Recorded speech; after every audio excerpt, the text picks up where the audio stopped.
Hello అండి. అందరూ ఎలా ఉన్నారు? బాగున్నారని అనుకుంటున్నాను. సో, ఈరోజు వచ్చేసి నేను టమాటో బాత్ ఎలా చేయాలనేది నేను చూపిస్తున్నాను. ఫస్ట్‌కి నేను ఇక్కడ 4 గ్లాసులు బియ్యం అయితే కడిగేసుకున్నాను. Tea cup measurement. సో, దానికోసం ఇప్పుడు టమాటో బాత్ కోసం అన్నీ తీసేసుకుంటున్నానన్నమాట. కరివేపాకు, బఠానీలు, కొత్తిమీర, టొమాటో ప్యూరీ కావాలి. ఇది without onion and garlic Dandi tomato బాతు.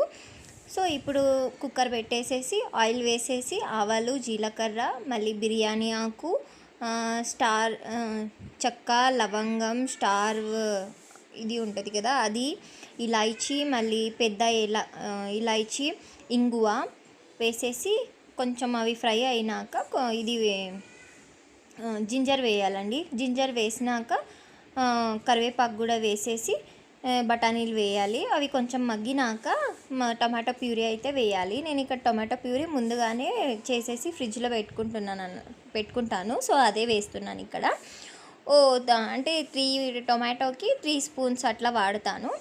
అది టమాటో ప్యూరీ కూడా బాగా పైన ఆయిల్ తేలేంత వరకు ఫ్రై అయినాక దాంట్లో పసుపు, కారం, గరం మసాలా ఆప్షన్ అండి. మీరు కావాలంటే వేసుకోవచ్చు, లేదంటే బిర్యానీ మసాలా ఉంటుంది కదా ఎంటీఆర్, అది కూడా వేసుకోవచ్చు.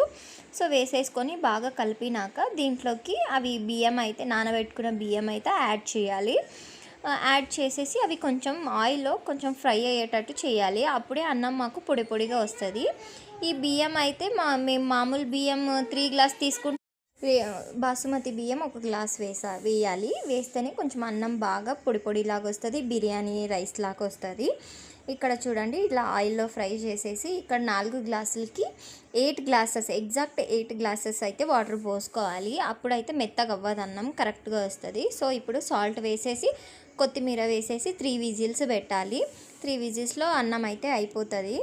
ఇప్పుడు నేను చూపిస్తాను మీకు ఎంత బాగా అయ్యిందో అనేసి. ఇట్లా చూడండి, ఒకసారి అంతా పైనుంచి కింద వరకు మొత్తం కలుపుకుంటే టేస్టీ టమాటో బాత్ అయితే రెడీ అయిపోయింది. నా వీడియో కనుక మీకు నచ్చితే లైక్ చేయండి, సబ్స్క్రైబ్ చేయండి, మళ్ళీ షేర్ చేయండి అని కోరుకుంటాను.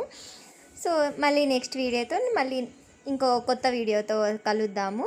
బాయ్ అండి అందరికీ.